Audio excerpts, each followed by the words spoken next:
saw trap, but I don't think deserved it. I'm gonna go with Bobby Dagan from Saw 7. Bobby comes out as a Jigsaw survivor. He says that he survived this very traumatizing trap where he had to pierce hooks through his pectoral muscles and pull himself to the ceiling without his muscles ripping so he could survive. He gains a lot of fame and notoriety over this idea. He writes a book, he makes a bunch of money.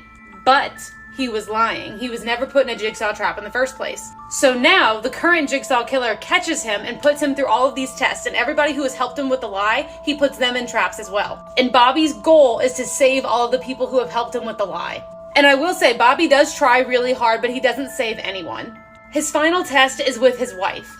His poor innocent wife who had no idea he was lying. She met him after the fact. In order to save her, he has to put himself through the exact trap that he claims he went through. But as he reaches the ceiling, his muscles rip and he falls. And his wife burns alive. The Scavenger's Daughter was created during the reign of Henry VIII by Sir Leonard Skevington. This instrument of torture consisted of a metal rack shaped like an A-frame. The victim's head was secured to the top point of the A, while the hands were strapped at the midpoint, and the legs were fastened at the lower spread ends. The rack could be folded, causing the head to swing downward and the knees to be forced up into a seated position, exerting pressure on the body, often leading to the discharge of blood from the nose and ears. One well-documented case involving the Scavenger's Daughter is that of Thomas Mia, an Irishman accused of associating with rebels in Ireland. It is believed that Mia inscribed the following words on the wall of the Beauchamp Tower in the Tower of London, referencing the torture he endured. By torture strange my truth was tried, yet of my liberty denied. 1581. Thomas Mia. When discussing the 7 deadly sins, the sin of wrath is said to be the most terrifying and relentless of them all. It is believed to take over the mind and body of those it controls, meaning it has no counters whatsoever. That last part was a lie. Oh, ain't that something? Drums came in, you ain't see that coming. Before they freeze to death, some people exhibit the bizarre behavior of paradoxical undressing. They literally undress just before they die, smiling as they do so. When freezing to death, the blood vessels at the end of the body contract to increase the warming blood flow to the vital internal organs and brain. The constricted vessels eventually tire and thus slacken again. The blood flows back to the ends of the body, creating a very hot illusion.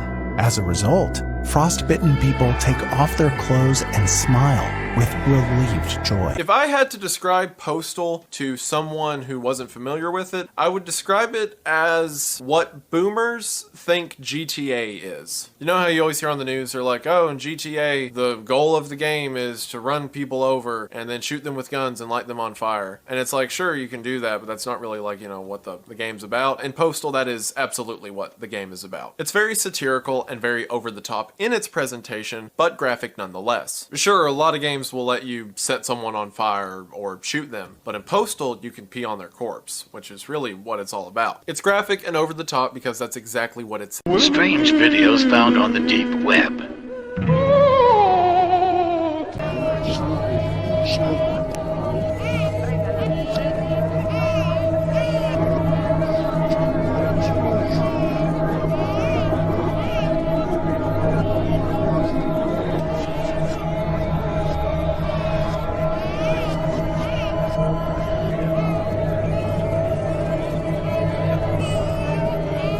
Dirty animal facts that biology class definitely didn't teach you, part 3.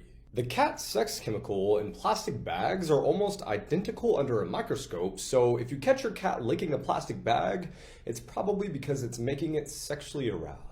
If a dolphin nutted inside you, your organs would explode from the sheer force and speed of its climax. Blue crabs will eat anything within a few days and mutilate the bones beyond recognition. When spotted hyenas give birth, the pups have to pass through a half PP, half clitoris birth canal, meaning they literally have to claw their way into the world or suffocate trying. Barnacles have the highest schlong to body size ratio in the animal kingdom. Platypus don't have nipples, they just kind of sweat milk. Tapirs have prehensile PPs, meaning they can grip with it. This is especially useful during mating because the males can use it to hold the females in place. Here are some facts that you probably didn't know that one day could save your life. If your pupils don't dilate to the same size, there is a very real chance you have brain damage. A motorcycle helmet is stronger than a skull. Tea bags actually stop bleeding. They contain a chemical called tannic, which naturally clots your blood. If you're in the wilderness and desperately need water, you can take a plastic bag and hold it against the branch of a willow tree, and it will condensate drinkable water into the bag. Never put tools or heavy objects on the back seat or dash of your car. If you get into a crash, you might survive the collision, but these items could be the cause of your death. If you see vultures circling above you, chances are there's a predator nearby and it's about to make a kill. Grapefruits can actually mess with prescription medication, and the most common of these is birth control. So stay away, because trust me, you do not have the time for a grapefruit baby. If a canker sore in your mouth or tongue isn't going away after 2 weeks, you might want to get it checked out because it very well could be oral cancer. The scariest close calls with death. Watch as this guy base jumps off of this cliff, but he fails to jump far enough. Just look how close he was to hitting the cliff in this frame. He then pulls the parachute and this happens. The parachute got tangled up, sending him straight into the cliff. Thankfully he did survive and he was rescued from the cliff edge 17 hours later. Follow for more. This baby fell 11 floors from her grandfather's arms. On July 2019, 18-month-old Chloe and her family were vacationing at the Royal Caribbean Cruises in Puerto Rico when her grandfather sat her at the window ledge and she fell 11 floors to the ground. Chloe's grandfather, Salvatore Anello, says that it was all an accident and he thought the window was closed. He said he leaned Chloe against the window because that's what she likes to do. Chloe's mother, Kim, was devastated, but she does stand by her father and says that the cruise was negligent and should have never had an open window by a kid's play area. Chloe's family says she fell through that open window, set to slide open to provide ventilation in what's known as the H2O zone aboard the cruise ship. A family attorney says the toddler's grandfather, Sam, placed her on a railing to look outside, believing he was lifting the toddler behind a wall of glass. After the cruise ship reviewed their surveillance footage, there seems to be more to the story. But ship video, first shown on TV in Puerto Rico last month, shows Anello leaning out the window for about 8 seconds while Chloe is still on the ground. Then he lifts the girl up and over a wooden rail.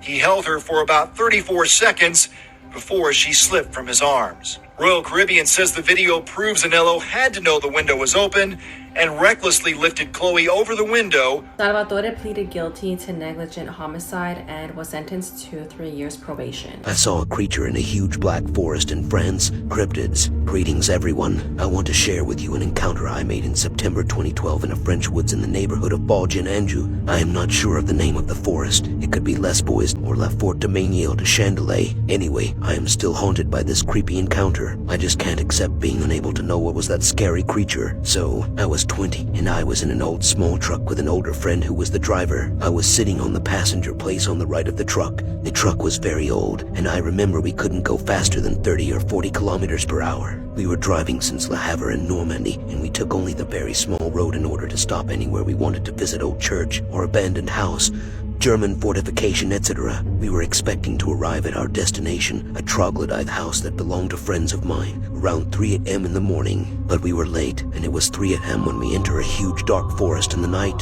We were driving slowly in the woods on a straight small road. The old lights of the truck were some kind of blinking yellow. At a point, I saw some very black humanoid outline on the left side of the road. It was a very clear outline because it was in the light of our truck. Otherwise, I wouldn't even have seen it. The creature was on 2 legs as a biped, no tail. At first, I couldn't see any arms. As we were slowly approaching the creature, I saw it turning its head in our direction. We were silent in the truck, saying no words. My friend was just driving and I was wondering if I was hallucinating.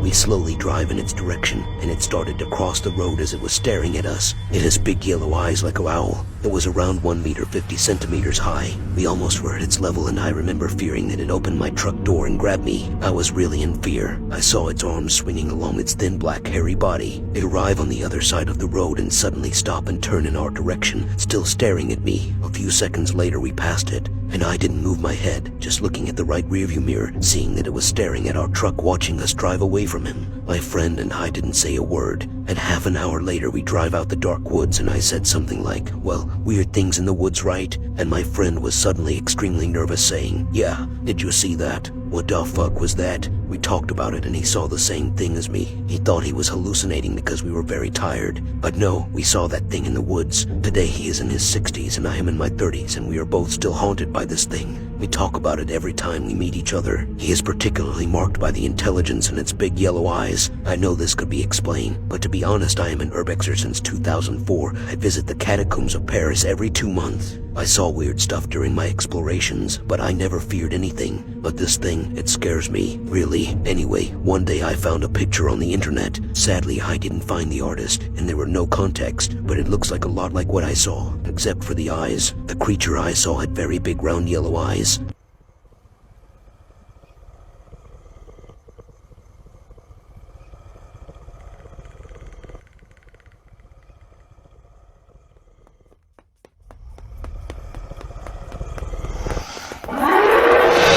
A very old pub in York, England is hiding a rather sinister secret. In 1816, a large hole was uncovered which led to a secret dungeon. The spooky dungeon was complete with manacles and chains hanging from the walls. Around this time, a tunnel was also found that was said to lead to the York Minster. However, the superstitious locals soon bricked it up, claiming they could hear ghostly footsteps echoing from the tunnel. And those who went down by candlelight claimed to see phantom shadows. This spooky pub was a former jail on the walls of York. You can see behind me an original window from the jail, and it actually gives the place its name, the Hole in the Wall. Creepy laugh alert. Spooky. So, being a former jail has strong links to the fact that a dungeon was discovered in the pub. But the hauntings don't end there, of course. I got chatting with the bar manager who showed me this photograph taken around Christmas time last year. You can see a large mist that appeared on the photo. Even stranger, the boy stood by this, claims to have felt a phantom. This is the moment Alexi threw her newborn baby in the trash. Hospital surveillance video shows Treviso leave her patient room at 1:38 a.m., waddling toward the bathroom while clutching her back. Treviso remains in the bathroom for 19 minutes as multiple people check on her. I knocked on the door and I said, "Are you okay?" And she said, "Yes, I'm fine. I'm just having a hard time going to the bathroom," is what she replied. So I was like, okay. Surveillance video captures that moment as Treviso leaves the bathroom and heads back to the patient room. It was then that hospital staff got a look at the bloody bathroom for the first time. And all I saw was like blood everywhere, like on the walls, on the toilet. It just looked like a horror film. Police speak to multiple people who saw the bathroom, describing fresh blood on the walls, floor, and near the toilet. The toilet's right here where you're at, and then the sink's right here. It was like up this way, blood splatter. What if, like, in your line of work, what would cause that kind of splatter? I think something that got pulled out. Have you ever heard of the Filipino urban legend of the duende? The duende is a mythical creature in Filipino folklore. These supernatural beings are believed to be small, dwarf-like creatures with pointed ears and beady eyes. Duendes are said to inhabit natural environments such as forests, mountains, and ancestral lands in the Philippines. Duendes are known for their mischievous nature, often playing pranks on humans or causing minor disturbances. They are believed to be guardians of nature, residing in anthills or small termite mounds known as punso. Disturbing or disrespecting their dwelling can bring bad luck or misfortune. In Filipino culture, people have various beliefs and practices associated with the duendes. Some offer food or small gifts to appease them and seek their favor or protection. It is common for individuals to avoid stepping on anthills or disturbing natural habitats that may house duendes out of respect and superstition. Duendes are deeply ingrained in Filipino folklore, reflecting the country's rich mythology and belief in supernatural creatures. The stories of duendes serve as a reminder of the importance of living in harmony with nature and respecting the unseen beings that may. This is a scary story about the twin sisters. There was a woman named Jenna who had a twin sister named Hannah. Jenna was single, alone, and unemployed, and Hannah had a husband, 2 kids, and a good job. They never talked, and Jenna was extremely jealous of Hannah. One day, Hannah texted Jenna to catch up and get some lunch. Jenna agreed and they met. After talking for a while, Hannah started telling Jenna to get her life together. This angered Jenna, but she just sat there and agreed. They then finished up and left the restaurant. Jenna was still angry about what Hannah said, so she followed her home and came up with a plan.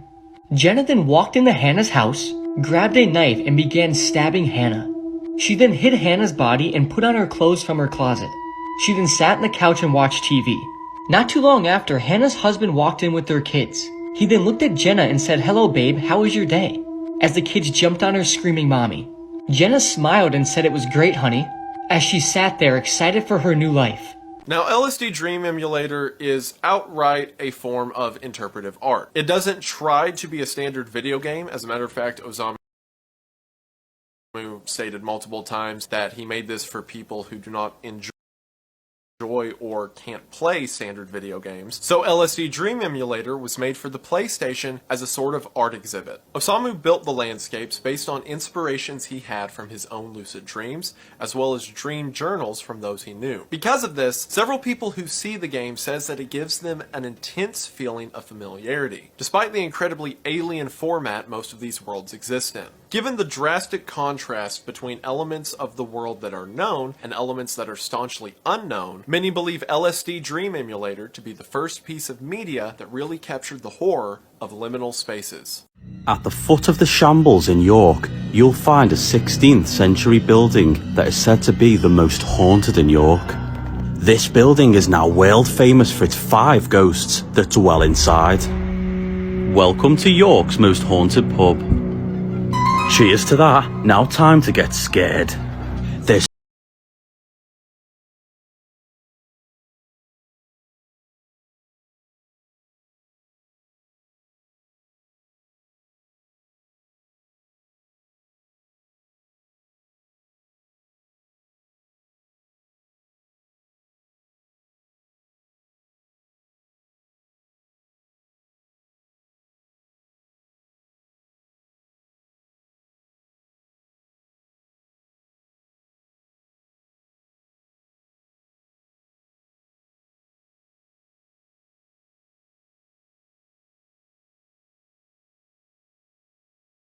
tell from this pub. However, I'm going to choose one that the barmaid told me and is unknown to the public.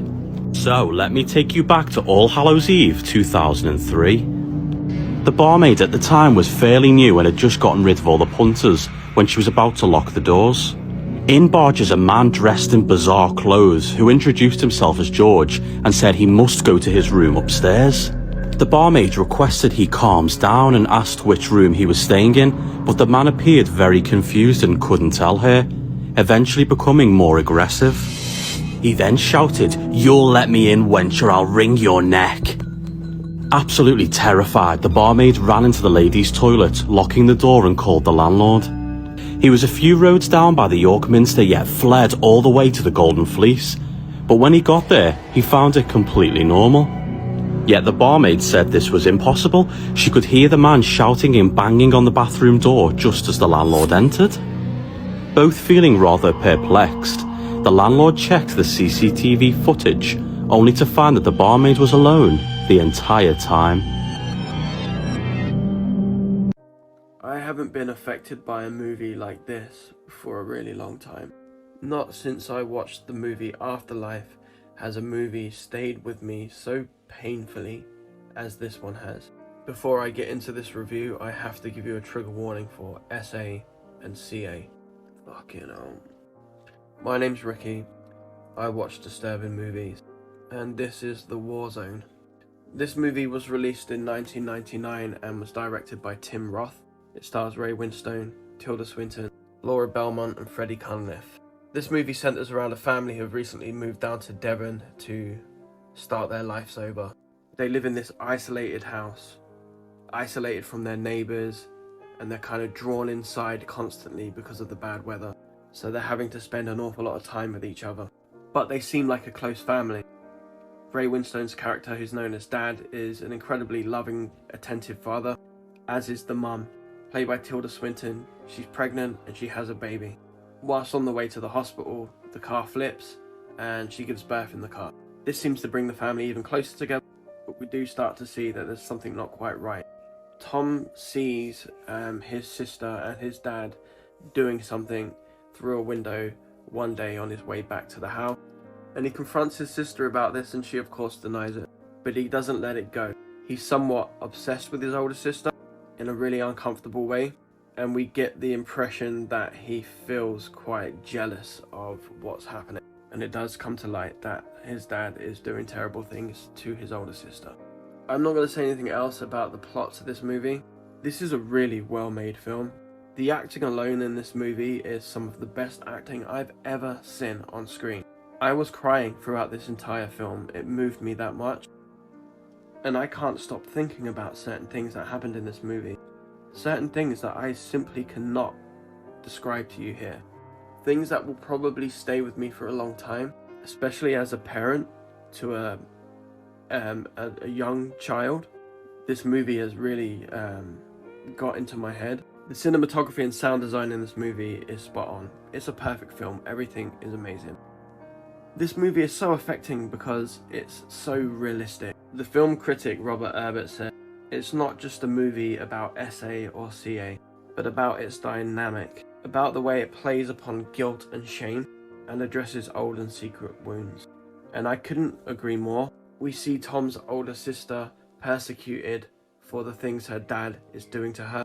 The victim is blamed and shamed, and as a result hates herself. This movie is messed up, but not in the way you think. It's not graphic and it's not gory. I need way longer than 3 minutes to talk about this. If you do choose to watch this film, don't go into it lightly. This is Albert Fish, the cannibal pedophile serial killer. Let me warn you, this is one of the most disturbing stories I've ever heard of, so if you're squeamish, turn this TikTok off now. Keep swiping. So this is a young Albert Fish. He was born in 1870 and his actual name is Hamilton Fish. But early in life, he decided to go by Albert because kids in the orphanage that he stayed in would call him Ham and Eggs, and he didn't like that name. Interestingly, a lot of Albert's family members suffered from psychiatric diseases, and as you'll see in the story, so did Albert. So when Albert Fish was at that orphanage, he was sexually and physically abused a number of times. But in his journals later in life, he actually wrote down that he began to enjoy the pain that was inflicted onto him. This would start Albert Fish down the sadomasochistic path that would lead to some of the most depraved crimes in American history. Albert was eventually taken out of the orphanage at age 12, where he started a relationship with another young boy.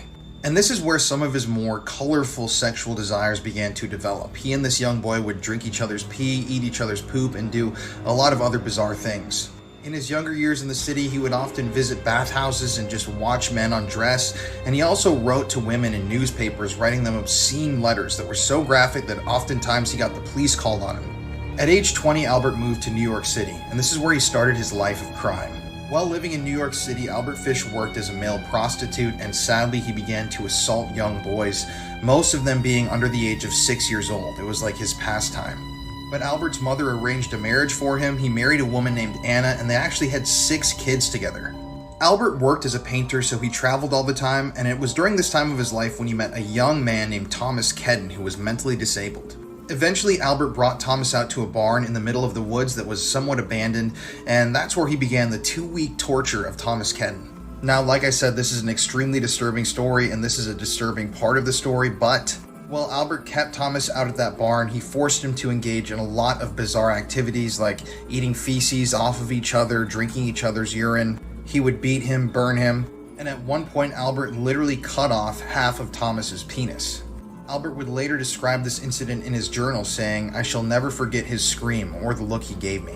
He was originally going to kill Thomas, but he ended up actually just dressing the wound in Vaseline and peroxide, and then he gave him a kiss on the cheek, left, and he wrote in his journal that he never knew what happened to him. Now at this point, it's unknown if Albert had actually killed anybody yet, but he couldn't stop himself and his desires were too strong to handle, and he was developing a cannibalistic desire that he really needed to live out. And this is where the story gets even more disturbing. I'm going to post a part 2 because I'm going to run out of time, but if you want to hear the full story right now, you can listen to my wife and I's podcast, Murder in America. Just search Murder in America, Albert Fish, but I'm warning you, the episode is graphic. I found a horror game where you have to save your dog from an evil corporation, and it is terrifying. Let's talk about Canine. Full playthrough right here. The game starts with a tragic situation. Your dog Tommy has been missing for 3 weeks, and you receive a mysterious call saying that he's at an Umbral veterinary clinic. Who called you? Why would they know where Tommy is? And what is the Umbral veterinary clinic? Once you find the clinic, you read some dark reports that tell you the secret of what's going on. This clinic has been capturing dogs all over town for a while now. They have been genetically mutating these dogs with human men in order to create a demigod. And one of those creations named Reuben is in the facility. The clinic believes that this fusion of man and dog is the only way to create this so-called demigod, which according to their documentation has almost supernatural powers. Find your dog Tommy, evade Reuben, and escape the facility. Because you were called here for a reason, and you cannot let the clinic win.